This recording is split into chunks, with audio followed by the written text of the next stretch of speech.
right, good afternoon, everyone, and thanks for joining us. I'm here with Jason Nixon, President of Treasury Board and Minister of Finance, RJ Sigurdson, Minister of Affordability, Utilities, and Jeff Dyer, CEO of Trellis Society, to talk about our government's latest actions to make life more affordable for all Albertans.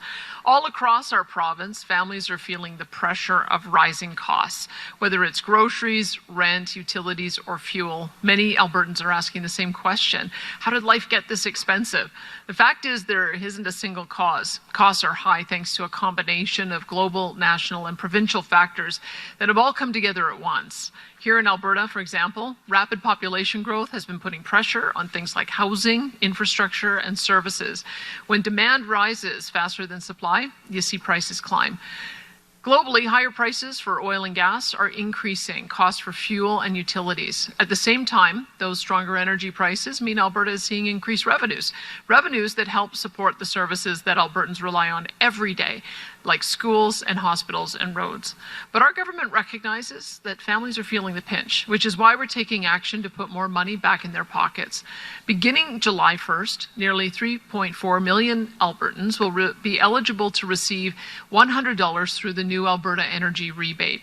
The Energy Rebate will put tax dollars collected over recent months of elevated energy prices back in the hands of Albertans to help with the cost of fuel and other household needs. Rather than relying on retailers to pass on the fuel tax relief, this approach will ensure elevated oil revenues deliver real benefits to Albertans, benefits that don't disappear at the pumps. This rebate replaces the fuel tax relief program, which temporarily paused all or part of the 13-cent per litre provincial fuel tax when oil prices reaches a certain threshold.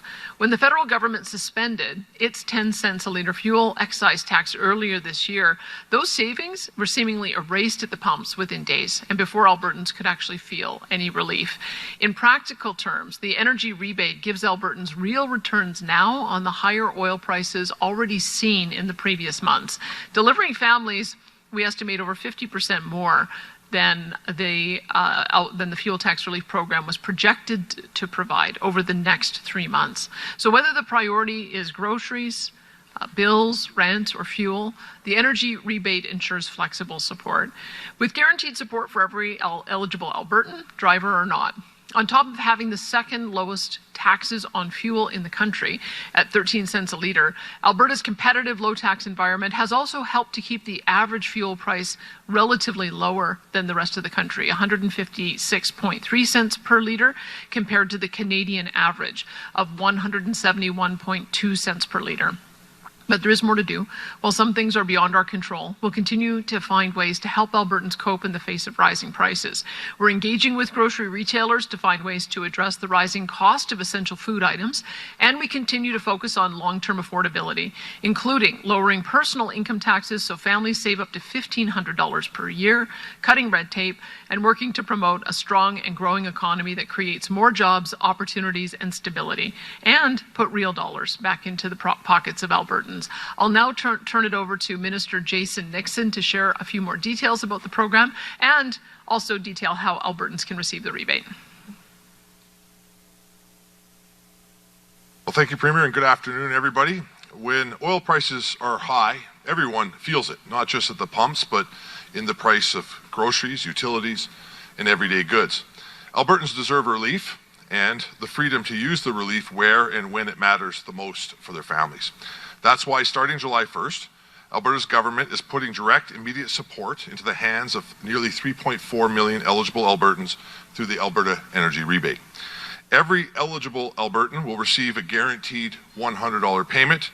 A two-adult household will receive $200, and families can receive an additional $100 for each eligible adult child and family member living in the same home. We trust Albertans to know what their families need most, whether the pressure is on groceries, rent, bills, or fuel. The Alberta Energy Rebate ensures the choice is theirs. While we hope peace deals advance between Iran and the United States, we know how volatile global conflicts and reactive oil markets can be, and the major impact they have already had on the costs to Albertans. We have seen average prices of gas in Alberta over the past month alone from lows of $1.50 to as high as $1.80 just over a month. The Alberta Energy Rebate takes the tax already collected during recent months of elevated fuel prices and returns it directly to the pockets of Albertans, so they can see relief now, rather than waiting for relief to hopefully materialize at the pump. The reality is that the government has very little ability to influence gas prices, and when gas is sitting above $1.60 a litre, whether you're paying 13 cents in fuel tax or not, that's what Albertans notice. We saw that when the federal government suspended their 10 cents fuel tax this year. Those savings were erased at the pump within days before Albertans could actually feel that relief. And with price fluctuating the way they are now, provincial tax relief can disappear just as easily before anything actually benefits. The Alberta Energy Rate delivers relief immediately and avoids that volatility. On average, eligible Albertans will see over 50% more savings per person than the fuel tax relief would have provided, especially if oil prices continue to drop. And unlike fuel tax relief, this rebate reaches every single Albertan, driver or not. This includes seniors, vulnerable Albertans, transit users, and remote workers who would not have seen 1 cent from fuel tax relief, but are still dependent on increase in affordability prices because of the price of oil. Any Alberta resident 18 years or older who has filed the 2025 tax return and has a household income of $225,000 or less is eligible. That's around 70% of Albertans, 85% of adult Albertans, 3.4 million Albertans to be specific. Albertans that are receiving the Alberta Senior Benefit, AISH, ADAP, or income support will automatically be enrolled, no application needed. Starting July 1st, all other eligible Albertans can apply through the secure online portal available at alberta.ca. The application window will run until September 30th, and we want every Albertan to take advantage of this. The Alberta Energy Rebate builds on the foundation that already makes Alberta one of the most affordable provinces in our country. The lowest personal income taxes, the second lowest fuel taxes in the country, and no provincial sales tax. We know there is no simple fix for the global economic pressures Albertans are facing. That's why the Alberta Energy Rebate is better, targeted, and a tangible solution for today's challenges. It reaches further, delivers more, and puts guaranteed money in Albertans' pockets. And our commitment doesn't stop there. Should oil prices remain elevated, we will continue to explore the best options for delivering relief for Alberta families in future quarters. Thank you for being here for our announcement. And I'd like to call upon my friend, the Minister of Affordability and Utilities, R.J. Sigurdson, to talk about how this impacts his department.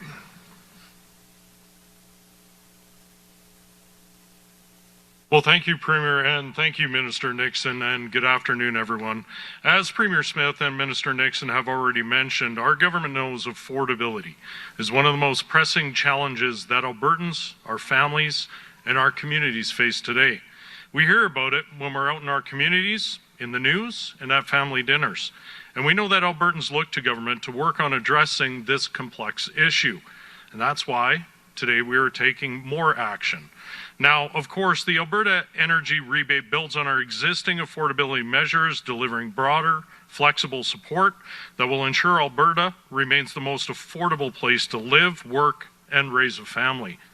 We have delivered on our promise to cut taxes, saving individual Albertans up to $750 each year.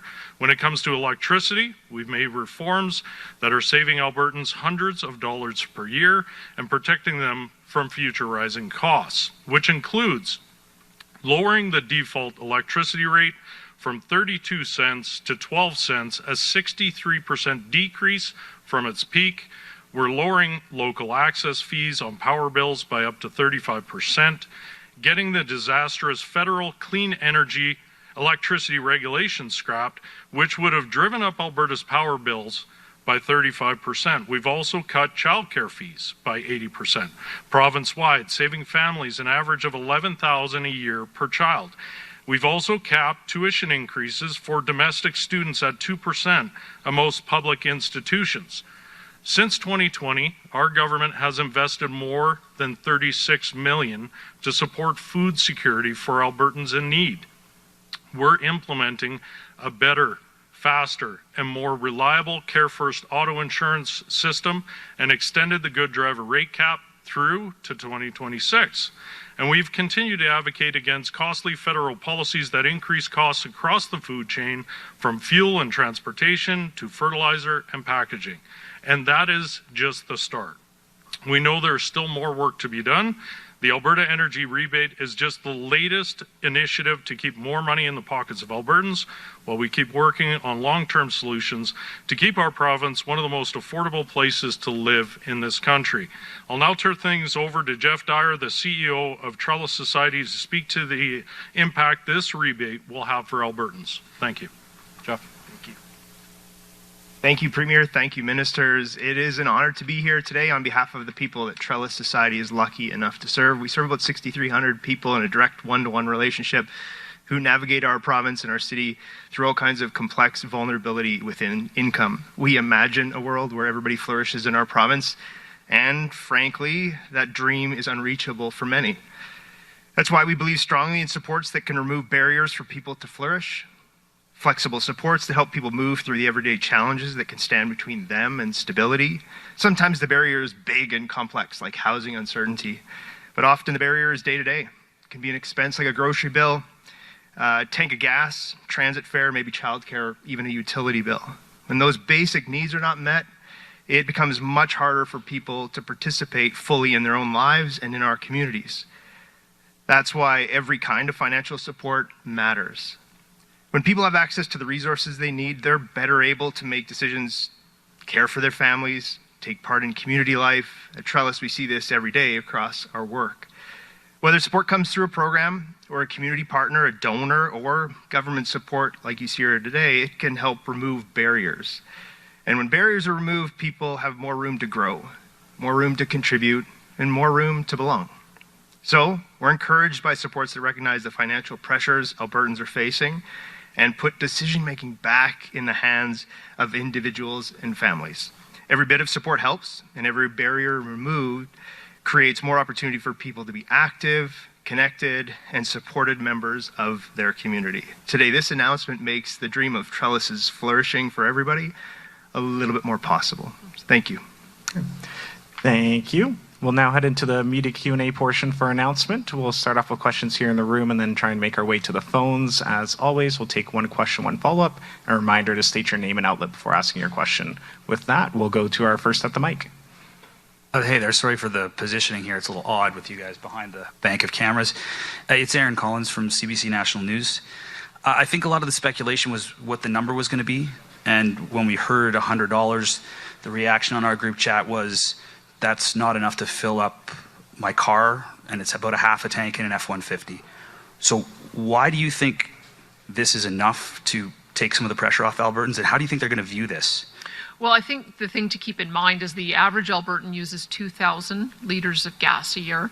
And so they would have paid on average $65 in taxes over the past quarter. So this is going to be a $100 rebate. And so it's $35 more than they would have got with the fuel tax program. As you may know, the fuel tax we have legislation in place to give a rebate that's equivalent to what the fuel tax would be, which is about $350 million. And so we wanted to make sure that it would go to be a meaningful amount and go to as many people as possible. And so that's why we've put a limit that those who have a family household income up to $225,000 will be able to receive it. But it's not just fuel that people are suffering from. I mean, fuel goes into the price of food as well, and people need to have relief on that front. There are others who might take the bus, might be able to be fine on food, but maybe the utility bill is the one that's a little bit more difficult. So we believe that people need to have an equivalent amount of money that they otherwise would have got through the rebate. That's why we've put that forward, and we also believe that people need the choice to put it towards their pressing needs. So we have given tax relief in another way. We gave $1,500 per family by having the personal income tax. That's $1,500 additional dollars every single year, and all of the other measures that RJ had put forward. This is just one particular program that, if implemented the way it was, would have saved people $65 going forward. Instead, we're giving them $100 up front. You mentioned those programs. Yeah. Alberta, sorry, this is a bit odd.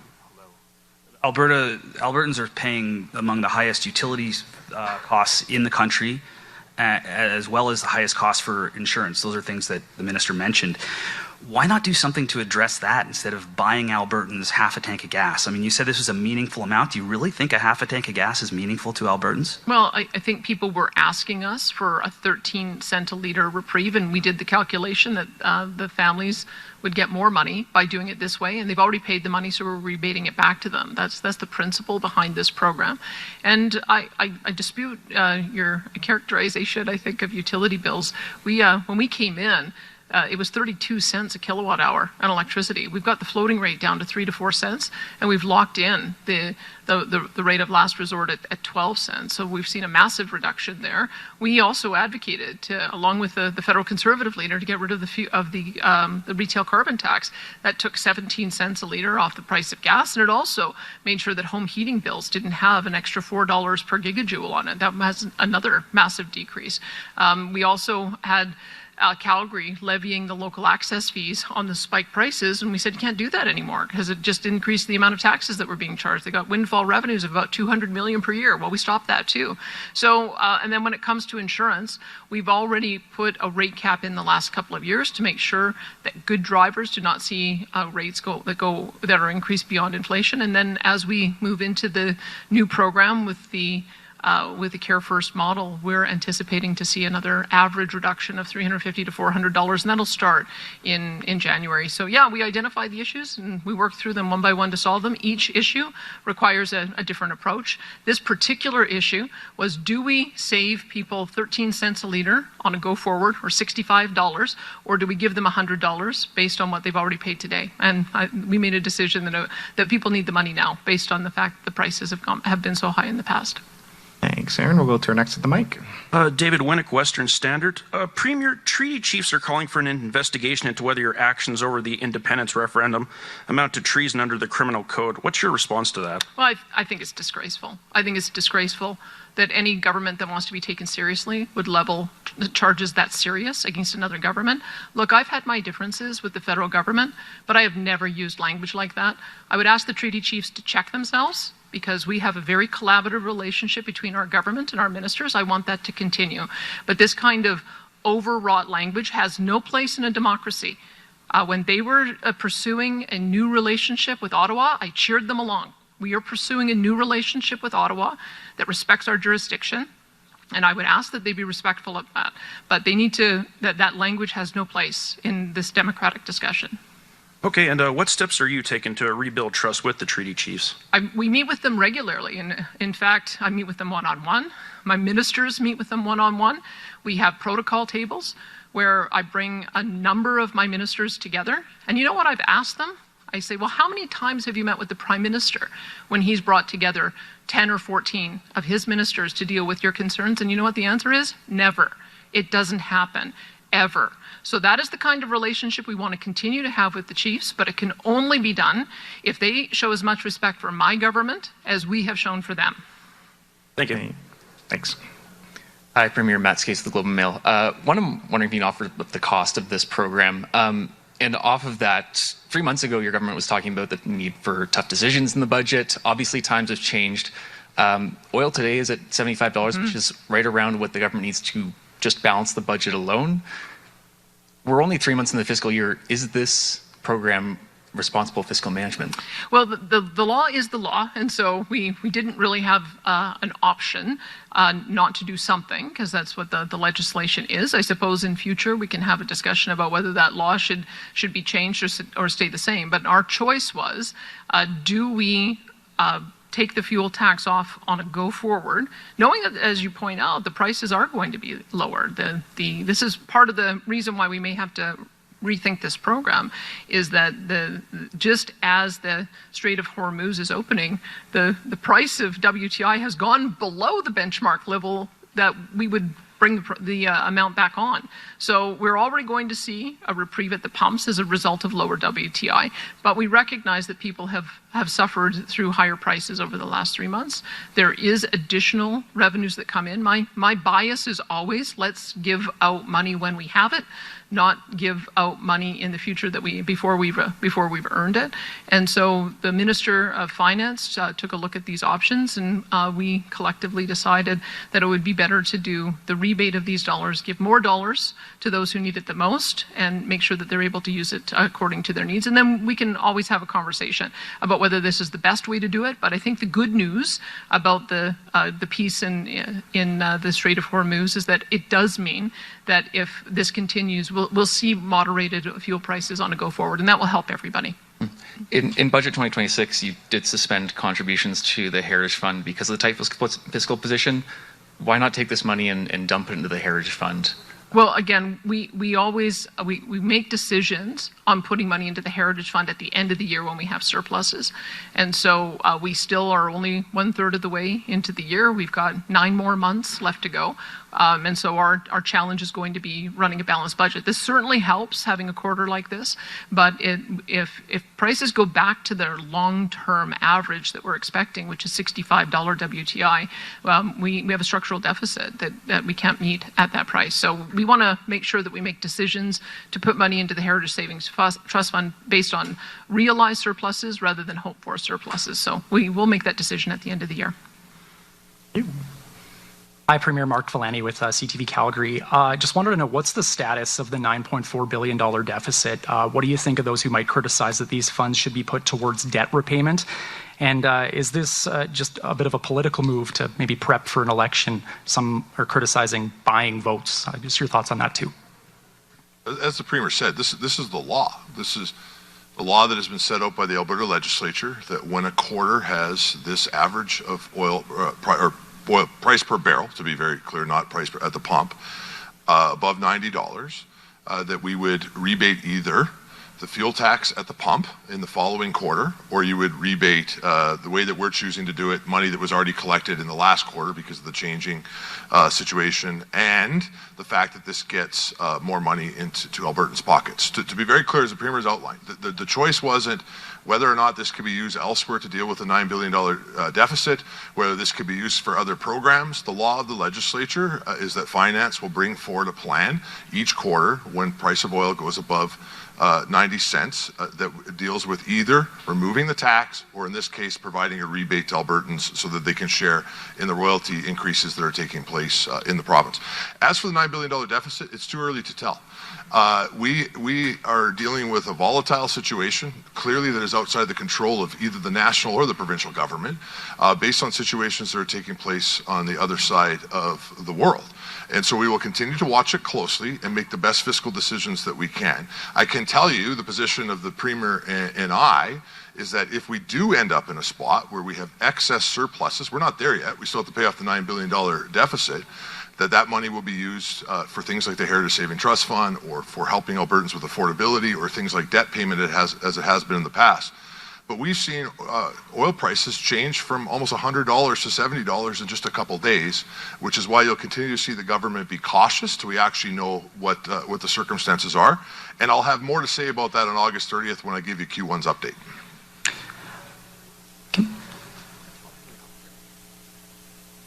Jason Marks. Yeah, this is weird, Aaron. Can you move the mic? Yeah. Feel free to move Let the me, mic. there you go. Okay, there you go. I can see you. Hello, Hi. Premier.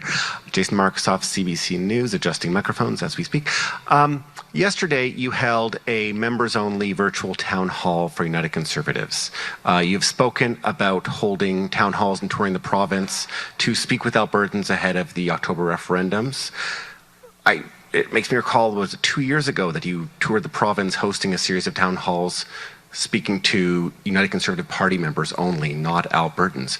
On your coming tour of town halls for Albertans, will you be speaking to, or other touring you're going to be doing with specific sessions in different cities and towns across Alberta, will you be speaking to the general public, or will you only be holding meetings with United Conservative Party members? Well, I do a mix of events. As you know, I do 2 town halls per session in my own constituency. And so I've got those booked. We're planning on doing those in September. And I'll do those as I always have. My MLAs will often do town halls that they ask me to participate in. And so as we do our summer tour, we'll be doing a number of public events that way.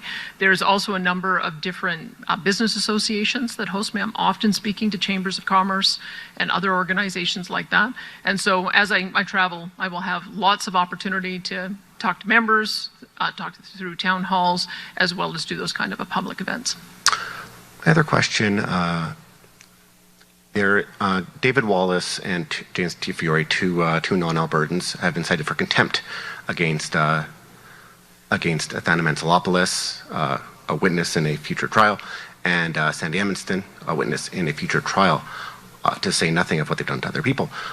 I have not heard anything from yourself or from your Justice Minister expressing concern that there is alleged persecution and intimidation of witnesses, and I'm wondering what you have to say about what has been accused to have happened. And I would hope you wouldn't say, I'm not familiar with that, because you in the legislature last fall made a joke regarding Peter Guthrie, directly related to something said in David Wallace podcast, and your House Minister had to apologize in the House on your behalf.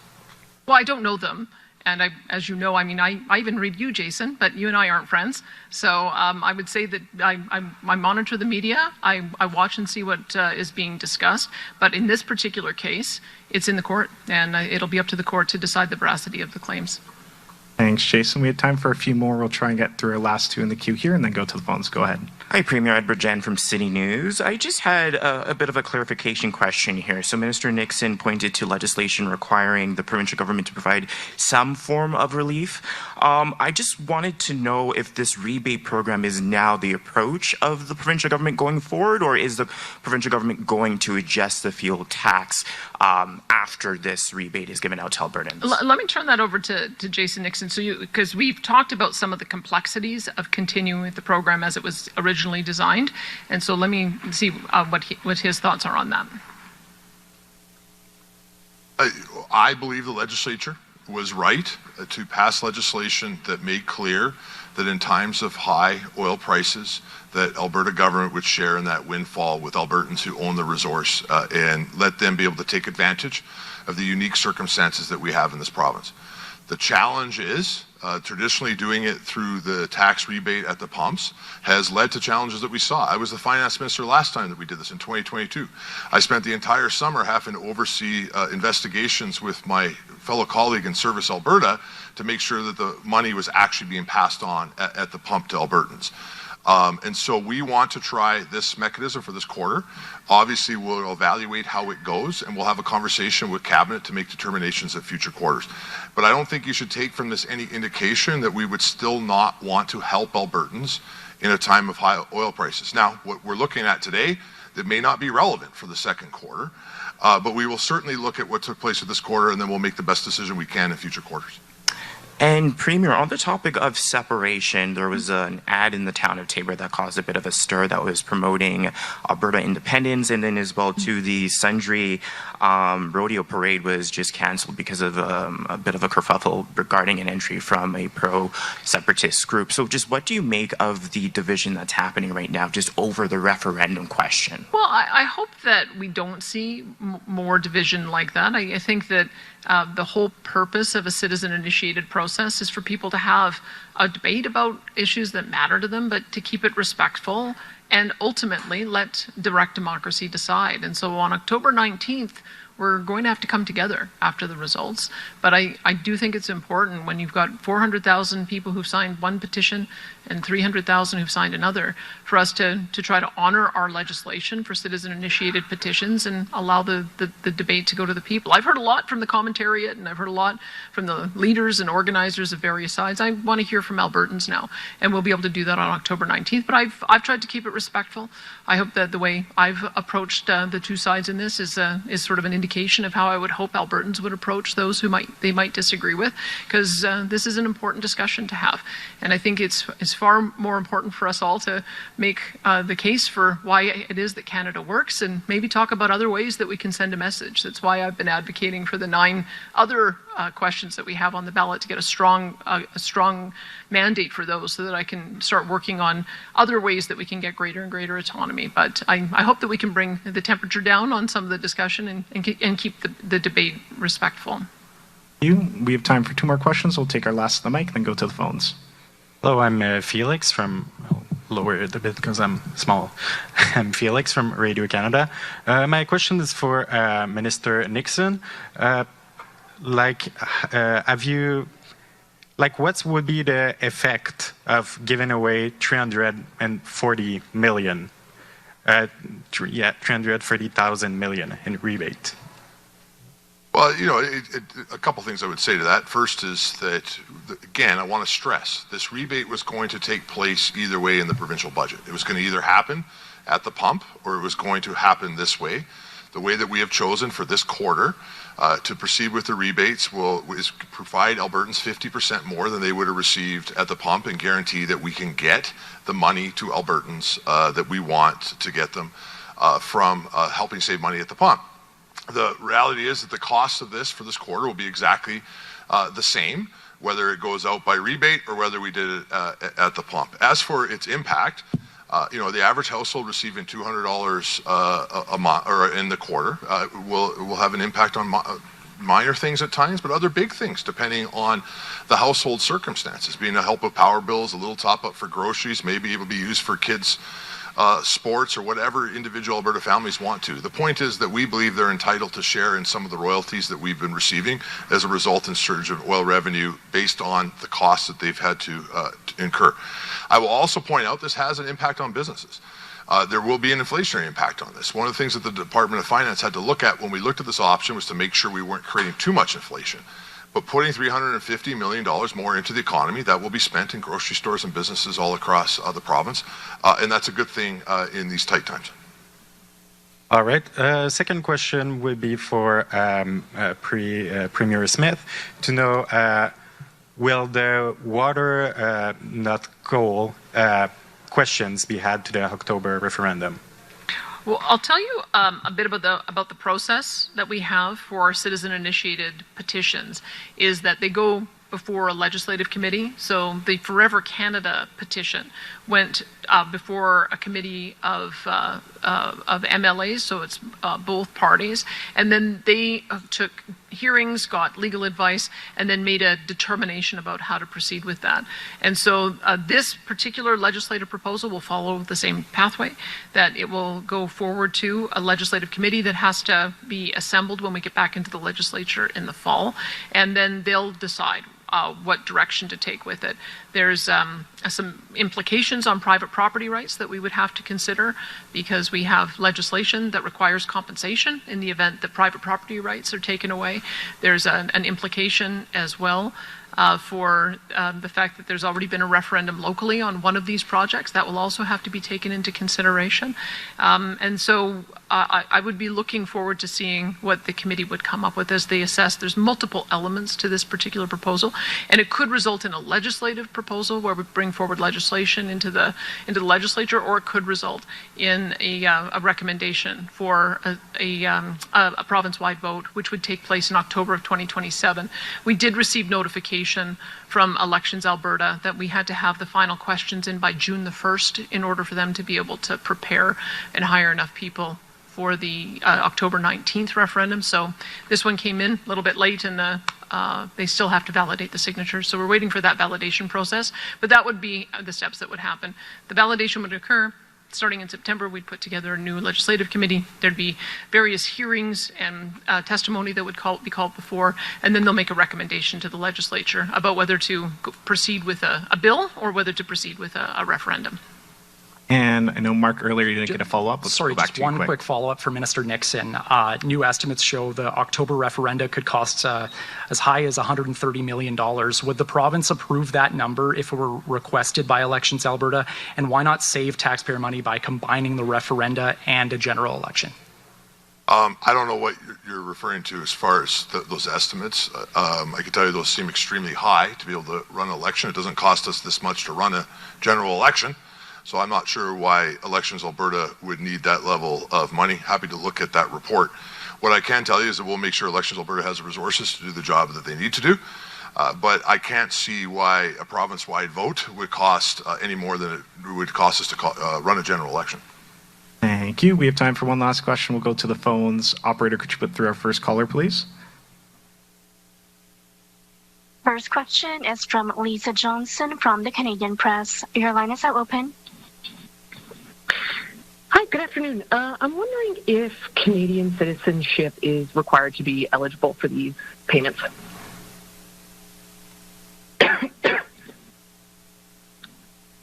Yes. Oh, but sorry, yeah, thank you, but permanent residents would get it. But permanent residents? Yeah, 100%. Sorry. Okay. But Canadian citizenship is. Okay, yeah. Yeah, sorry, I worded that in properly. Let me rephrase it, Lisa. I'll give you a little more than that.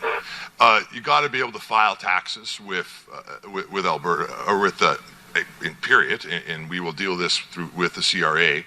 And if you can file taxes legitimately in Canada and you are an Alberta resident, a legitimate Alberta resident, you will be entitled to the rebate as long as your household income is $225,000 or less. Great, thank you. And I'm also wondering for the Premier, I mean, I understand that you're comparing this to the value of what the gas tax relief would have been, but a lot of Albertans will compare this to $400 worth of Ralph bucks that they got 20 years ago, and then possibly do the math on inflation. I mean, do you think that Albertans are going to look with gratitude on such a fraction of what the previous windfall payment was? Do you think that they're going to look at this and say, yes, this is going to make a significant impact on on my life? Well, that's why we have to look at the fuel tax program altogether. I mean, I can tell you, and maybe Minister Nixon might be able to tell you that when it was brought into place the last time, a lot of residents said, I don't see it. And you can understand why. If you go onto Gas Buddy right now, you'll see that just by shopping around in your jurisdiction, you could save 26 cents a litre. That's the range that you have. So it actually stands to reason why a lot of Albertans would feel like, is this really getting passed on? And so that's one of the things that we heard the last time we did it, the rebate way, or the reprieve way. And then we ended up having to didn't we have to do a bunch of investigations as well to make sure that it was being passed on? And it seemed to me like there had to be a better way of doing it to make sure that people had confidence that they were receiving the money. But here's the fact of the matter is that the amount was predetermined. The amount was based on the amount that we would generate in a quarter from the fuel taxes. So we knew what the dollar figure amount was, and we just had to figure out the best way to get it into the hands of Albertans. Did you want to elaborate on that? Yeah, I'd say a couple things. First off, I understand why the desire to compare it to former Premier Klein's decision to give out rebates at that time, but it's not apples to apples. First of all, that was a one-time payment. This will be for the quarter, so you would, at the very least, we're at $400, matching what that would be if it was following the fuel tax. The government of the day was not doing something based on fuel tax. This is the law that has been passed by the Alberta legislature, that every quarter we will provide relief if the average oil price is above $90 a barrel, which it is. The choice then becomes how the Department of Finance gives out that rebate. Do they remove the 13 cents tax and then hope it gets to Albertans, or do we give a check like this every quarter? So a couple things. I don't think you should compare it just by quarter. If you want to do comparisons, at least look at it for the full year. This is a one-quarter payment. Second, the former government, way back then, was not attempting to do fuel tax relief, of which is what this program is for, directly tied to the legislation that's been passed by the Alberta legislature. Oh yeah, and I could absolutely, Premier. Sorry about that. I'd like to. I could expand briefly on that. When we did this in 2022, about the same time of year as now, we removed the tax. One of the first decisions I had to make as finance minister at that time. We would then spend the next 3 months with nonstop media inquiries about whether or not it was being given to Albertans. We had to start up multiple Service Alberta investigations to make sure that tax was actually being passed on to Albertans at the pump. There were days when we did this last time that the price of gas in Toronto was less than the price of gas in Alberta. And I don't think there was any way that at that time I could say with a straight face that I was confident that this had been passed on to Albertans. What I can do now is guarantee you that this has been passed on to Albertans. Thank you, and that'll conclude today's press conference. Thanks, everyone.